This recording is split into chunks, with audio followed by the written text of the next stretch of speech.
Stone Cold Steve Austin, c'est un des catcheurs les plus influents de la WWE. Après avoir eu des débuts difficiles, il a très vite gravi les échelons pour devenir le numéro 1 dans l'entreprise et s'établir carrément comme une icône de la pop culture, et tout ça, figurez-vous qu'il l'a fait en moins de 10 ans. Son premier match dans l'entreprise a lieu le 18 décembre 1995 et dès mars 1998, il gagne le titre de la WWF dans le main event de WrestleMania, avant d'avoir 5 ans plus tard à peine son dernier match dans l'entreprise, si on met de côté son retour inattendu en 2022. Et le match en question, c'est justement un des plus importants de l'époque, puisqu'il affronte son éternel rival The Rock dans un show exceptionnel, qui est d'ailleurs extrêmement important, notamment parce qu'il contient des matchs absolument dingues, et surtout ce spot inoubliable de Brock Lesnar. Je veux évidemment parler de WrestleMania 19.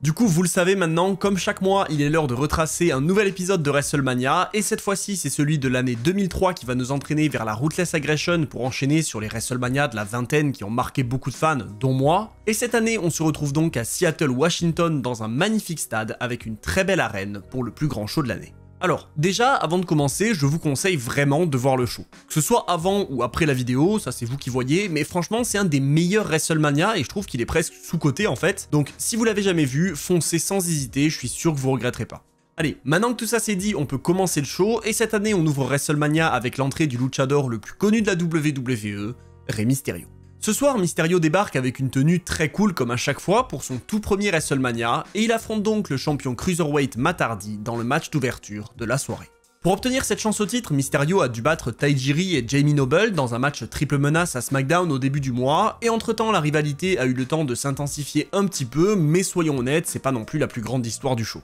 Par contre, là où c'est important de le souligner, c'est qu'en termes de catch, c'est très cool. D'entrée de jeu, Mysterio déroule et ne perd pas de temps pour dominer le champion, mais évidemment, grâce à Shannon Moore, son partenaire de l'époque, Matt Hardy finit par reprendre le dessus et impose son rythme. Justement, en parlant de rythme, ce match est vraiment rapide, on a assez peu de pauses puisque même les interventions de Moore n'empêchent pas Mysterio de dérouler et les périodes de domination de Matt Hardy sont très vite arrêtées par Mysterio, qui peut alors faire parler sa vitesse et montrer de quoi il est capable. En fait, le match ressemble presque à un spectacle de Rey Mysterio, entre guillemets, il montre de quoi il est capable pour faire réagir les fans, et le seul moyen que Matt Hardy trouve pour revenir dans le combat, c'est l'aide de son partenaire. Justement, il va passer très proche de la victoire avec son Twist of Fate, mais Rey se dégage à ma grande surprise, et la domination du champion ne dure pas bien longtemps, puisqu'encore une fois Rey Mysterio revient avec un très beau ciseau-tête avant d'envoyer Matt Hardy dans son partenaire, puis de le coucher avec un formidable 619 qui fait exploser le stade, mais qui malheureusement ne va pas donner la victoire au challenger. Et oui, en fait Matt arrive juste à contrer le topé qui suit et il profite de la position de Mysterio pour lui placer un roll-up et s'appuyer sur les cordes pour s'assurer une victoire avec triche qui met une énorme clim à Seattle, mais que personnellement j'ai quand même trouvé très cool. Du coup pour un match d'ouverture j'ai trouvé ça super, les combinaisons de Mysterio sont vraiment géniales et le public répond très bien, Matt Hardy joue son rôle à merveille et il gagne avec triche puisqu'il aurait clairement pas pu gagner autrement, et même si le match est plutôt court puisqu'il va durer moins de 6 minutes, à mes yeux il convient très bien pour ouvrir la soirée. Malheureusement, par contre, je pourrais pas tenir le même discours pour le match suivant. En fait, je vais même être catégorique, pour moi ce match c'est le pire de la soirée. Voilà, c'est simple, c'est clair, c'est précis, et en plus, c'est vrai en fait. Allez, on arrête le suspense, le match suivant c'est celui de l'Undertaker, et ce match c'était une catastrophe avant même d'avoir commencé. Parce que vous connaissez forcément la streak de l'Undertaker, cette série de victoires infinie, ce palmarès impressionnant qui a mené le Deadman à combattre dans des grands matchs, mais aussi dans des matchs à stipulation ou des matchs de championnat. Cette histoire grandiose qui s'étale sur 10 ans et qui a vu le Deadman venir à bout de légendes du catch et d'autres grands noms de la discipline. Et cette année, le combat de la streak, c'est un match par équipe. Non, c'est pas une vanne, et attendez, en plus, c'est pas encore fini. Parce que je vous dis que c'est un match par équipe, mais ça, c'est ce qui était prévu à la base, et c'est finalement pas tout à fait ce qui va se passer. En fait, pour cette histoire, tout commence début 2003 avec le retour de l'Undertaker, qui prend sa revanche sur le Big Show à No Way Out, puisque c'était lui qui l'avait éloigné des rings, et il le bat donc au terme d'un match pas terrible, qui en plus se conclut par une attaque de A-Train sur le Deadman. À ce moment-là, on est au dernier pay-per-view avant WrestleMania, donc autant vous dire qu'il reste plus bien longtemps pour construire un match sur la plus grande scène du monde, et donc la WWE décide de faire débuter Nathan Jones, un catcheur très peu expérimenté, pour venir en aide à l'Undertaker une semaine plus tard. Avec tout ça, l'Undertaker décide de prendre Nathan Jones sous son aile en l'entraînant sur le ring devant un public, ce qui est franchement très gênant, d'autant que Nathan Jones c'est peut-être l'un des pires acteurs que j'ai jamais vu, vraiment quand il parle à l'Undertaker ça ressemble à peu près à ça. Ah, merci Undertaker de m'avoir pris sous ton aile alors que je sortais de prison, c'est vraiment très gentil de ta part. Et du coup, un match par équipe est officialisé pour WrestleMania. Sauf que, vous vous en doutez, la WWE va très rapidement réaliser que c'est pas une bonne idée. Jones est clairement pas établi, il est pas très bon dans le ring, même s'il a quelques coups de pied un peu sympas, et pour le coup au micro il est très mauvais. Donc évidemment, ils allaient pas le mettre à WrestleMania avec l'Undertaker, c'était juste impossible. Du coup, ils inventent un espèce d'angle de blessure bidon pour l'éloigner du match, et avec tout ça, l'Undertaker s'avance à WrestleMania dans un match handicap contre A-Train et le Big Show. Voilà, je vous ai fait toute l'histoire, du coup je vous épargne les détails concernant le concert de Limp Bizkit pendant l'entrée de l'Undertaker, mais surtout je vais pas m'attarder sur le match parce que c'est pas bien en fait, qu'est-ce que je voulais que je vous dise? Alors, c'est évidemment pas le pire match de l'Undertaker à WrestleMania, c'est même pas le pire match de l'histoire de WrestleMania, mais juste c'est pas bien. D'entrée de jeu, il couche A-Train avec un chokeslam et il arrive facilement à gérer le 2 contre 1, ce qui rend ses adversaires très peu crédibles, puisqu'il faut attendre une nouvelle distraction du Big Show et une attaque à l'extérieur pour que les deux géants prennent un petit peu l'avantage. Du coup, franchement, même sans connaître le résultat, c'est très facile de comprendre que l'Undertaker va finir par remporter le match, parce que clairement, il ressort comme ultra dominant. Finalement, on va se manger un abdominal stretch beaucoup trop long et une domination lente et ennuyante de A-Train et le Big Show, qui ramène finalement un petit retour de l'Undertaker en 2 contre 1. Mais évidemment, ce retour ne va pas durer longtemps et il mène juste à l'arrivée de Nathan Jones qui va s'en prendre aux adversaires du Deadman et lui offrir la victoire, puisque pour une raison que j'ignore, il n'y a pas de disqualification. Voilà, vous l'aurez compris, ce match est pas incroyable, et même si au final le public réagit plutôt bien à la fin avec l'arrivée de Nathan Jones, qui en vrai j'ai troll sur la disqualification, mais j'ose imaginer que techniquement il est censé faire partie du match, bah à part tout ça, c'est clairement pas un match dont on se rappellera dans la streak de l'Undertaker. Et en fait, c'est peut-être même bizarre à dire, mais le match en tant que tel, si on le regarde comme ça, sans qu'il y ait l'Undertaker dedans, si on avait eu Big Show et A-Train, par exemple, contre Nathan Jones ou n'importe quel autre mec, bah, je pense que j'aurais pas été aussi difficile avec ce match. Là, le problème, c'est que c'est censé être un match pour la streak de l'Undertaker, qui a quand même une grande importance à ce moment-là, et du coup, c'est décevant de voir que le match est aussi anecdotique. Du coup, avec tout ça, on peut directement enchaîner avec le match suivant, cette fois-ci un match féminin qui oppose Victoria, Jazz et Trish Stratus pour le titre de la WWE. Et là, l'histoire, elle est très simple. Trish Stratus tournait déjà autour du titre de championne après l'avoir perdu contre Victoria, et après avoir attaqué Stratus et Jazz dans un match pour déterminer la prochaine challengeuse, la championne s'est retrouvée à devoir défendre son titre contre 2 femmes au lieu d'une. Et là, j'ai envie de dire qu'une seule chose, enfin. Enfin, un match féminin qui est franchement loin d'être mauvais à WrestleMania. Directement, la championne se fait sortir du ring et Jazz et Stratus peuvent dérouler l'une sur l'autre dans le ring avec des combinaisons plutôt sympas jusqu'au retour de Victoria qui, elle aussi, va proposer de très belles choses. En fait, on voit bien que tout le monde veut gagner le match rapidement et on a une petite association entre Jazz et Victoria qui va durer que quelques secondes pour mener ensuite encore à une bagarre générale qui honnêtement est toujours très cool. En fait, pour moi, ils ont parfaitement géré un triple menace et malheureusement, c'est pas toujours ce qui se passe. Là, les 3 femmes se battent corps et âme et on n'en a pas juste une qui reste dehors en attendant son tour, et la dynamique d'alliance temporaire entre les deux heels contre Stratus fonctionne très bien, surtout quand Jazz rate sa cible et frappe la championne pour mener à un enchaînement très cool de Stratus qui passe très proche de la victoire. Honnêtement, contrairement aux précédents et à quasiment malheureusement tous les matchs féminins dont j'ai parlé depuis le début de cette série, c'est un match que je vous conseille. Alors, il n'est pas exceptionnel non plus, on va pas en parler chaque année, mais justement je trouve presque qu'il devrait être plus mis en avant parce que c'est encore une fois un des premiers vrais bons matchs féminins à WrestleMania. Après, je reconnais que les tentatives de roll-up permanentes, ça peut en refroidir certains, même si de mon côté je trouve ça parfaitement logique, c'est un match à 3 donc on veut gagner le plus rapidement possible. Et je comprends aussi que les interventions de Stevie Richards puissent être un petit peu chiantes à la longue, mais la fin du match avec Trish qui justement l'écrase avec son finish avant de coucher la championne avec son chick kick pour la victoire, personnellement j'ai trouvé ça très cool. Du coup, ça permet au show de se relancer après le match un peu moyen entre Big Show, Taker et A-Train, et avec ça, on peut enchaîner sur la suite. La suite, en l'occurrence, c'est un match pour les titres tag team entre 3 équipes, dont j'ai d'ailleurs déjà parlé très récemment sur la chaîne. Et oui, ce soir, c'est la Team Angle qui défend les ceintures contre Rhino et Chris Benoit et Los Guerreros, et d'entrée de jeu, le match part dans tous les sens avec une bagarre générale avant qu'enfin Charlias et Chavo Guerrero deviennent les catcheurs officiels du combat. Après ça, on a une grosse domination des Guerreros malgré l'entrée de Chris Benoit qui a un échange sympa avec Eddie, et il faut finalement attendre l'entrée de Rhino pour inverser la tendance. Shelton Benjamin finit lui aussi par rentrer dans le ring pour très bien gérer contre Rhino et Benoit avec l'aide de son partenaire dans ce match qui, vous l'avez vu, est un petit peu particulier. Oui, parce que je l'ai dit au début, il y a 3 équipes, mais vous le voyez, il y a toujours que 2 catcheurs dans le ring. Donc en fait, on peut faire le changement avec n'importe qui, ce qui va mener à de belles séquences en 1 contre 1, notamment entre Benoit et Guerrero, qui vont à plusieurs reprises passer très proche de remporter le match, mais qui n'y arrivent pas à cause des nombreuses interventions des champions. L'avantage d'avoir autant de monde, c'est que comme beaucoup de matchs du soir, le rythme il est effréné, ça part dans tous les sens, il y a des prises en permanence qui permettent à tous les combattants de montrer leur force, et tout ça, ça se voit surtout dans le segment de fin. En fait, Charlie Haas se débarrasse de Chavo avec une souplex, mais il se fait immédiatement découper par Rhino qui enchaîne avec un second gore sur Chavo avant de se faire sortir du ring par Eddie Guerrero. Mais de nulle part, pendant que tout le monde est occupé ou bien KO, Shelton Benjamin, qui était l'homme légal, rampe dans le ring et couvre Chavo pour permettre à la Team Angle de conserver les ceintures. Honnêtement, pour moi, de ce qu'on a vu jusqu'à présent dans la soirée, ce match c'est le meilleur. En plus, il a une durée correcte pour un combat de milieu de carte, donc franchement, encore une fois, jusqu'à présent, le show est parfaitement géré. D'ailleurs, c'est aussi bien de voir qu'on a définitivement quitté la formule des premiers WrestleMania pour vraiment entrer dans une ère où les choses sont bien mieux pensées et construites parce que franchement là c'est juste un plaisir à suivre. Et tenez d'ailleurs, justement, puisque je parle de plaisir, il est l'heure de parler d'un des meilleurs matchs de la soirée, si ce n'est le meilleur pour beaucoup, le match entre Chris Jericho et Shawn Michaels.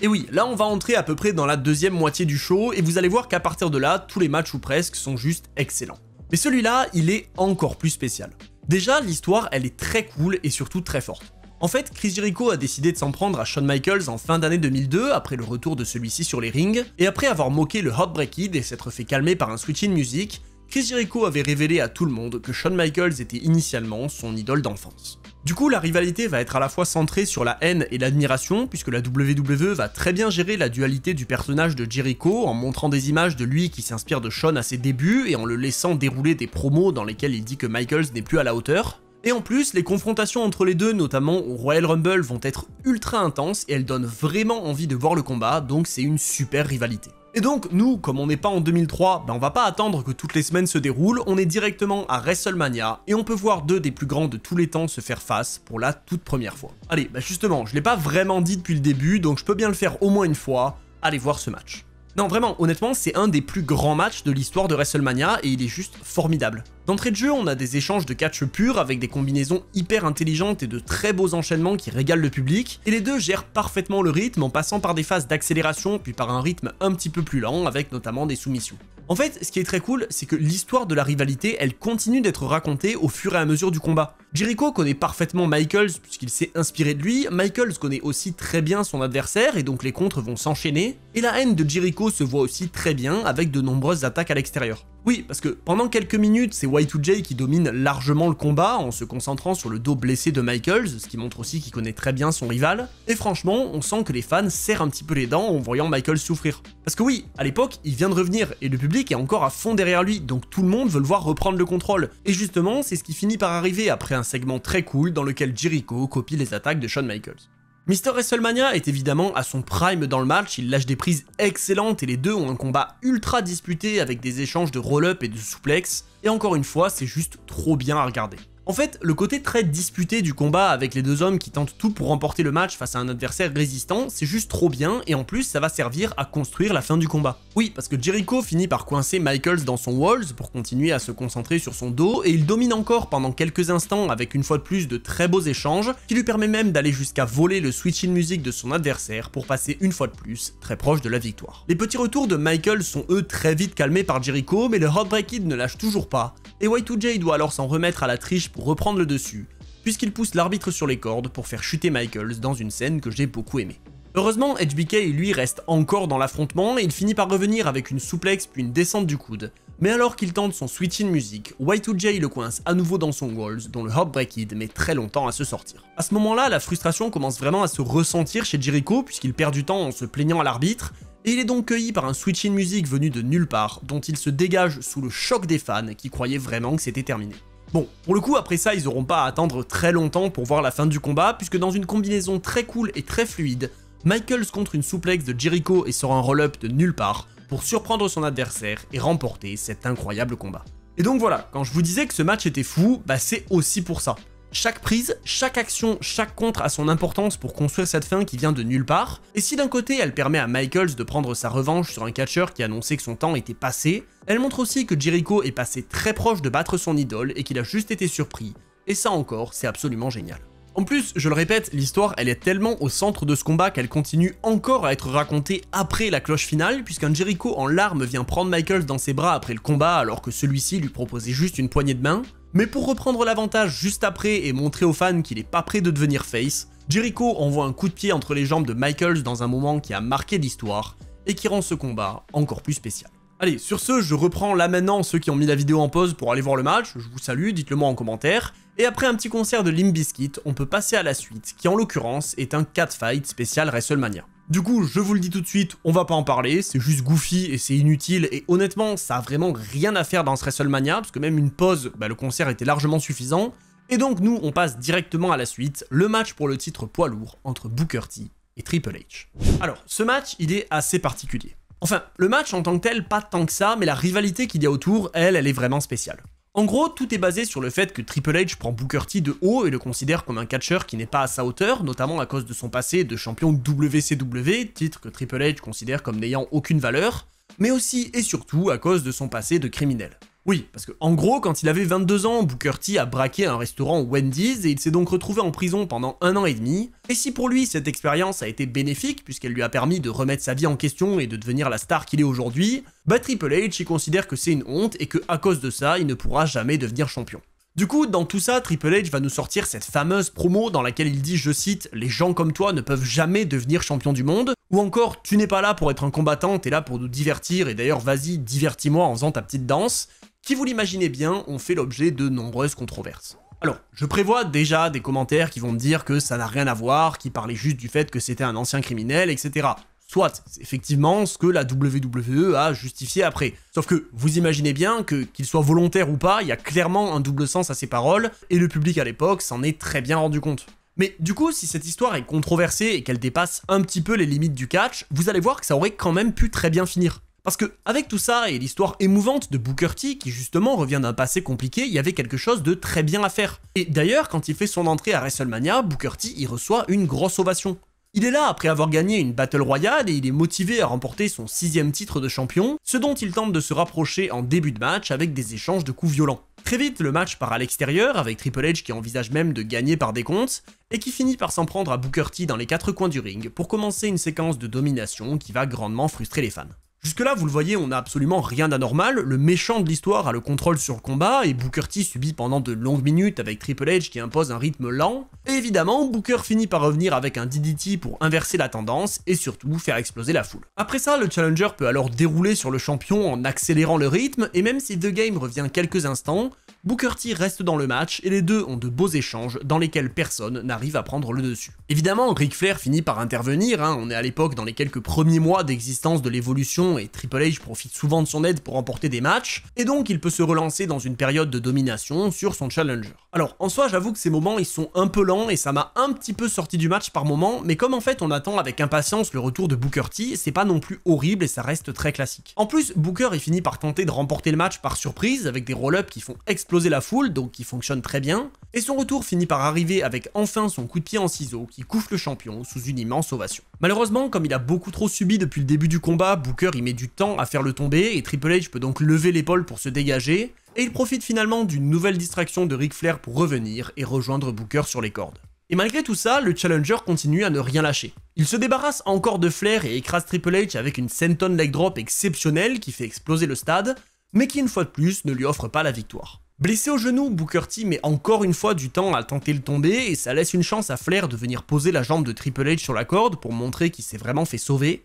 Et ce moment va justement mener à la fin du match juste après, puisque la jambe de Booker lâche encore une fois et permet à Triple H de le coucher avec un pedigree, qui cette fois-ci lui offre un compte de 3. Et là, vous avez absolument tout le problème de cette histoire. Je l'ai pas précisé, mais certains s'en sont doutés au moment où j'ai commencé à parler de tout ça, à l'époque on est en plein dans le règne de la terreur de Triple H. Ce règne, il va durer de très longs mois et il va mener à de nombreuses victoires de Triple H sur des catcheurs qui auraient pu avoir une place au sommet, et Booker T, pour moi, c'est une des principales victimes de ce règne. En soi, avec l'histoire racontée, l'ambiguïté sur les propos de Triple H et le côté histoire de rédemption à tout niveau pour Booker T, tout semblait aligné pour qu'il gagne, et au final, bah non. Et franchement, c'est hyper dommage, l'histoire elle aurait été tellement belle, et en plus quand on revoit les images des promos et tout, on dirait vraiment que c'est la direction que prend la WWE. Booker T, pour moi, devait absolument gagner cette rivalité. Ça aurait permis de raconter quelque chose de fort, et je pense que ça aurait pu lui donner un bon petit règne de champion. Mais bon, malheureusement, Triple H conserve son titre ce soir-là et met un terme à cette rivalité, puisqu'après ça, Booker s'éloignera du titre de champion du monde, pour retomber dans le milieu de la carte.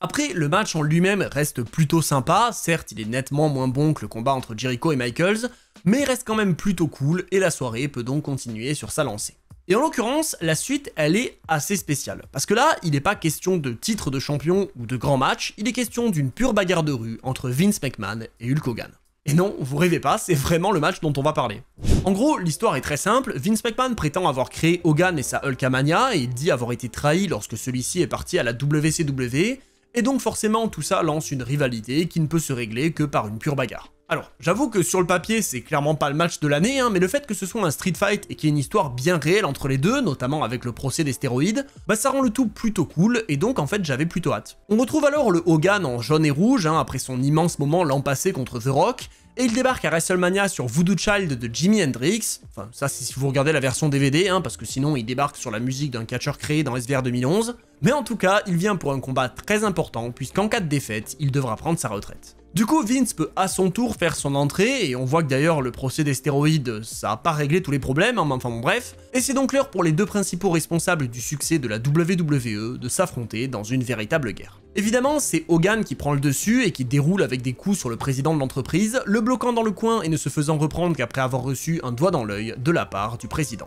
J'avoue que le début, il est pas terrible, c'est juste des échanges pas fous dans le ring, parce que bon, on va pas se mentir, on n'est pas sur les catcheurs de l'année en termes de catch pur, et du coup, on a une très longue épreuve de force qui fait certes bien réagir les fans, mais qui en vrai est pas hyper intéressante. En plus, c'est vraiment Vince qui a le dessus pendant longtemps dans cette interaction, ce que j'ai trouvé en vrai un peu bizarre, parce que j'aurais trouvé ça logique qu'il domine grâce à des objets, plutôt que juste parce qu'il est meilleur. Mais heureusement, les premiers objets finissent enfin par arriver, avec Vince McMahon qui introduit une chaise, ce qui se retourne très vite contre lui. Hogan peut donc récupérer l'avantage et il explose Vince McMahon avec la chaise, ce qui lui ouvre immédiatement le crâne pour introduire du sang dans ce match extrêmement violent. Du coup, à partir de là, on a enfin de la pure violence avec des coups de chaise sur Vince, un low blow du président sur Hogan et de violents coups de chaise sur l'ancien visage de l'entreprise, puis carrément une échelle introduite par Vince McMahon. Et on va pas se mentir, c'est précisément ça qu'on attend dans ce match. Du sang, de la violence et un règlement de compte. Et justement, c'est précisément ce qu'on a, puisque les deux finissent rapidement en sang, et croyez-le ou non, Vince McMahon va même placer une descente de la cuisse depuis une échelle sur la table des commentateurs. Oui, je sais pas ce qui s'est passé à l'époque, vraiment Vince il avait pété un plomb, et le match il est tellement violent d'ailleurs que même les commentateurs se mettent à saigner. Donc c'est vous dire, je sais pas ce qui s'est passé, mais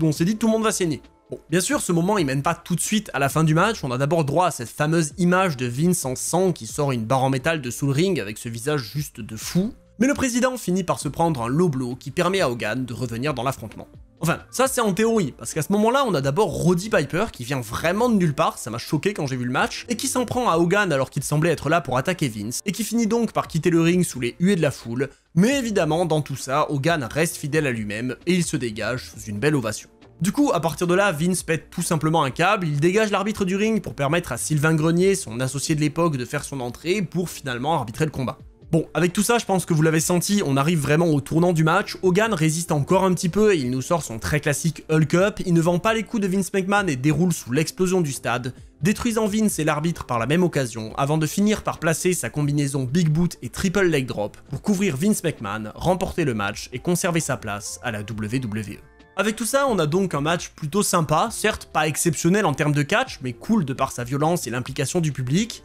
et on peut donc passer à l'avant-dernier match de la soirée. Et là, fini de rigoler. À ce moment-là, on est en 2003, et depuis WrestleMania 18, soit environ un an, The Rock a officiellement fait son heel turn. Le match contre Hogan a permis aux fans de commencer à tourner le dos au Rock, et son départ pour Hollywood a fini de les convaincre de le huer, ce qui a mené à une période franchement trop cool dans laquelle le People's Champ était en roue libre totale. Il s'en prend en permanence aux fans qui le critiquent et il commence à l'époque à leur en vouloir d'avoir choisi Stone Cold comme catcheur de la décennie à la WWE. Évidemment, tout ça, ça mène au retour titanesque de Stone Cold qui avait pourtant quitté l'entreprise un an plus tôt suite à un désaccord sur son utilisation, et on a donc la première confrontation entre The Rock et Stone Cold depuis près de 2 ans. The Rock qui est lui toujours aussi divertissant à l'époque et hors de lui de ne jamais avoir réussi à battre Stone Cold à WrestleMania, et même si lors de leur dernier affrontement, Austin a gagné en tournant le dos aux fans, ceux-ci sont quand même derrière lui à ce moment-là, et tout le monde a hâte de voir le troisième et dernier combat entre les deux. Franchement, l'histoire de ce combat, elle est trop cool parce qu'elle finit aussi par mêler le Hurricane pour offrir des segments très sympas avec The Rock et surtout créer la surprise en le battant grâce à l'intervention de Austin,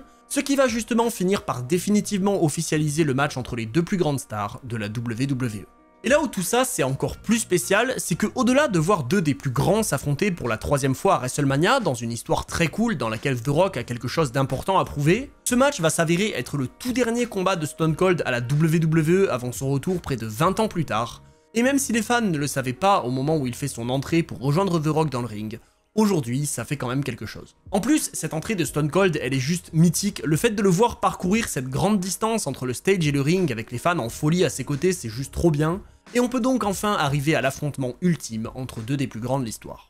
Bon, je sais que là je me répète, mais allez voir ce match. Et encore une fois, allez voir ce WrestleMania en entier. Il est vraiment très cool, et ce match et le main event qui suit derrière, ils permettent tellement bien de conclure la soirée que je vous jure vous le regretterez pas. Déjà, on a ce face-à-face de folie avant le début du combat, suivi d'échanges de coups sous l'ovation des fans, avec The Rock qui commence même à tenter de fuir pour emmener le combat à l'extérieur pendant quelques temps, avec une immense domination de Stone Cold. En soi, c'est très cool parce qu'on sent vraiment que le personnage de The Rock, il est totalement en dessous de Stone Cold, et c'est illustré par le contrôle total de Austin sur la rencontre pendant les premières minutes. Et en fait, on se rend compte qu'il faut attendre une attaque sur le genou blessé de Austin pour voir The Rock prendre le dessus, alors que techniquement, l'ancienne version de The Rock aurait pu juste le dominer parce qu'il était meilleur. Les deux hommes continuent alors de se battre à l'extérieur, même si le match est censé être un match simple, mais clairement l'arbitre veut pas que ça se termine par disqualification, et donc il finit par laisser The Rock se concentrer sur les jambes de Austin sous les huées des fans. Comme d'habitude avec les matchs entre les deux, le public est ultra investi, et The Rock est franchement trop fort en heal à l'époque, il se permet de troll en mettant la veste de Austin, ce qui d'ailleurs se retourne contre lui puisque Stone Cold revient et déroule ses classiques, mais bien sûr, Rocky reste dans le combat. Je sais pas pourquoi, mais je trouve que le fait de voir The Rock se battre avec la tenue de son adversaire, ça a trop de style. En plus, il se fait coucher par un rock bottom de Stone Cold et dans un moment incroyable, il contre le stunner de son adversaire pour à son tour le coucher avec sa propre prise, après un petit doigt d'honneur qui régale sous l'explosion du stade. Non, franchement, rien à dire. Ce match, il est trop bien. Et en plus, il est toujours pas fini, parce que Austin se dégage et The Rock doit donc enchaîner avec des droites avant d'être explosé par un immense stunner de Stone Cold, qui là encore n'obtient qu'un compte de 2. Franchement, toute cette séquence, elle est juste folle. Bien sûr, je connaissais déjà le résultat, mais j'étais tellement choqué de voir The Rock se dégager que j'ai explosé derrière mon écran, et encore une fois, c'était loin d'être fini. Après ça, The Rock revient avec un low blow dans le dos de l'arbitre, et il tente d'enchaîner avec son People's Elbow, mais Stone Cold esquive étant un stunner qui est à son tour bloqué pour permettre enfin au People's Champ de dérouler avec sa descente du coude. Honnêtement, l'aura de ces deux mecs, je sais pas si un jour elle sera égalée. Peut-être qu'avec Seth Rollins et Roman Reigns on aura un équivalent, mais je suis même pas sûr. En plus, on a vraiment pas le temps de respirer puisque The Rock enchaîne avec un Rock Bottom dont Stone Cold se dégage encore une fois sous l'explosion du stade pour continuer de régaler tout le monde. Rocky n'y croit absolument pas et il doit enchaîner s'il veut venir à bout de celui qu'il n'a jamais vaincu à WrestleMania, ce qu'il fait justement avec un second Rock Bottom qui lui offre encore une fois un simple compte de 2 dans un moment hallucinant.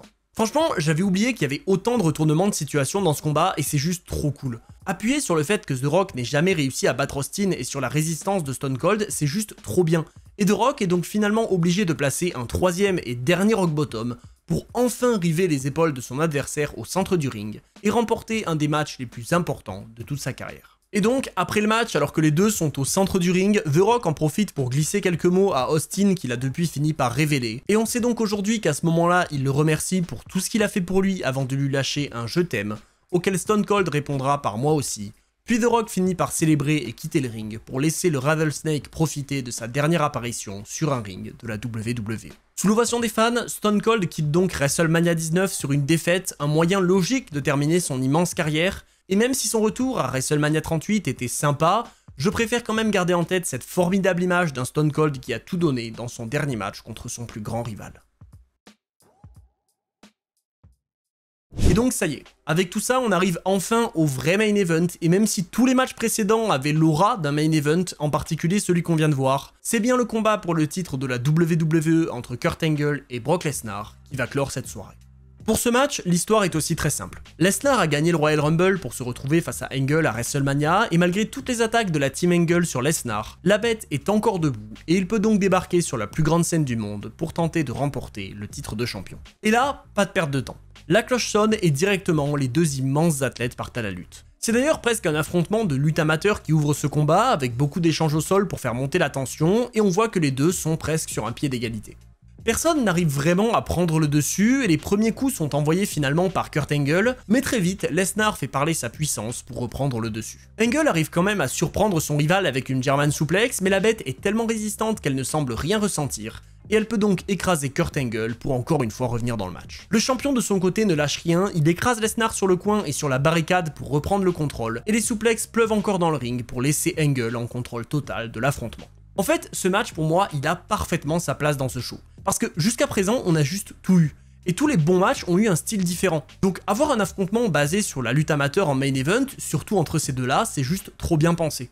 Après ça, on a une longue soumission de Angle sur Lesnar, dont le challenger finit par se dégager, mais qui ne lui permet pas pour autant de revenir, puisque le champion gère à merveille son combat. Il faut attendre un violent spinebuster de nulle part pour permettre à Lesnar de reprendre son souffle et de revenir dans le match avec encore des souplexes qui sont clairement le point central du combat. Justement, Angle répond avec cette même prise en enchaînant 4 German suplex, et les deux hommes tentent de placer leurs prises de finition respectives qui ne passent pas, et même si Kurt Angle réussit à coincer son challenger dans un ankle lock, il le transforme très vite en single leg Boston Crab. Encore une fois, le côté technique de l'affrontement est vraiment mis en avant et ça fonctionne beaucoup trop bien avec une immense German suplex de Angle sur Lesnar et un puissant Angle Slam, qui n'obtient alors qu'un compte de 2 sous l'ovation des fans. Pour répondre à ça, Lesnar finit par coucher le champion avec un F5 et Angle choque le monde en se dégageant de la prise la plus puissante de son rival, avant de finalement le coincer encore dans un ankle lock qui met le challenger en grande difficulté. Pour autant, Lesnar n'abandonne évidemment pas, il reste dans le combat et se dégage d'un roll-up avant d'une fois de plus coucher Angle avec un F5, qui là non plus ne va pas conclure ce match.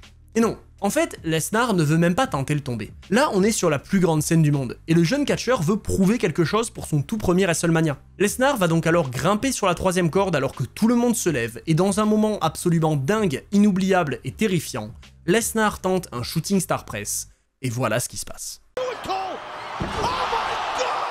À ce moment-là, tout le monde retient son souffle. Lesnar est passé très proche de tomber sur la nuque, mais heureusement, il se dégage du tombé de Angle et peut reprendre le combat. Vous l'aurez compris, ce moment n'était absolument pas prévu et Lesnar avait pourtant l'habitude de réaliser cette prise, mais après ça, évidemment, il ne la tentera plus jamais. Victime d'une commotion cérébrale, Lesnar utilise ses dernières forces pour placer un F5 sur Angle et le couvrir pour remporter le match, concluant alors WrestleMania 19 en devenant champion de la WWE pour la 2e fois de sa carrière.